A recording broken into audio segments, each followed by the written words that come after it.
Sa isang liblib na baryo, may nakatagong pangalan na nagdadala ng takot at paggalang, Tay Lucas ang antingero. Siya ay isang matandang lalaki na laging may dalang bigat sa kanyang balikat, at ang kanyang mga mata ay puno ng kaalaman sa mga lihim ng kalikasan. Sa kanyang tahimik na paglakad, ang mga tao ay nahihiyang lumapit, ngunit sa kanyang kalooban, siya ang nag-iisang bantay laban sa mga demonyo at aswang na hindi nakikita ng mata ng karaniwang tao. Ngunit isang araw, pumasok sa kanyang bahay si Mira, isang batang babae na nanginginig ang kamay.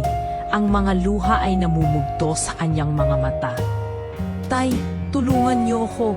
Kinuha nila ang kapatid ko." Ang daing niya, ang boses ay puno ng takot at pag-asa. Hindi nagtanong si Tay Lucas, hindi siya nagulat, para bang alam na niya ang darating na panganib.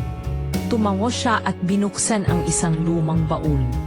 Dito, inilabas niya ang anting-anting ng kalasan, isang bilog na bato na kumikislap kahit walang ilaw.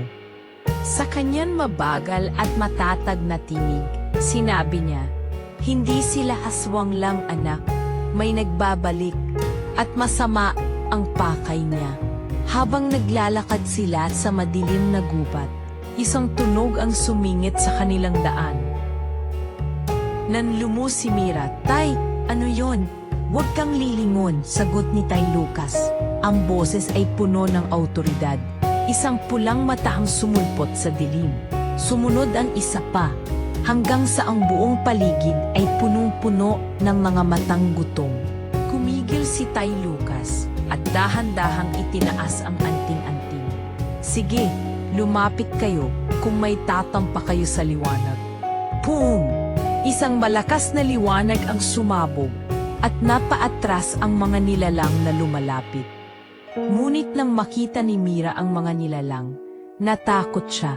Hindi sila karaniwang aswang. Ang tawag sa kanila, gabunan, mga aswang na pinalakas ng kadiliman.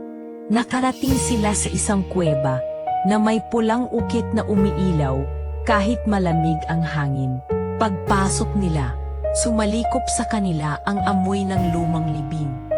Sa gitna ng kuweba, may isang trono na gawa sa bato at buto at isang pikurang nakayuko. Nang inangat nito ang ulo, ang manapulang mata ay nagningning tulad ng apoy sa impyerno. "Argazul, ikaw nga ang nagbalik," bulalas ni Tay Lucas. Ang boses ay puno ng galit pero kontrolado. "Akala ko ba, nagretiro ka na, bantay?" Ang malamig na boses ni Argazul, ngumingising. Dito sumiklab ang labanan ng mga salita at emosyon. "Pakawalan mo ang kapatid ko," sigaw ni Mira.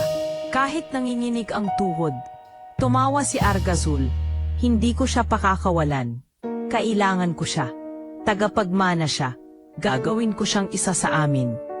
Mabilis na lumipad ang mga gabunan, subalit si Tay Lucas ay hindi umurong. Itinaas niya ang pangalawang anting-anting, ang anting-anting ng apoy ng sangkakalawakan. At boom!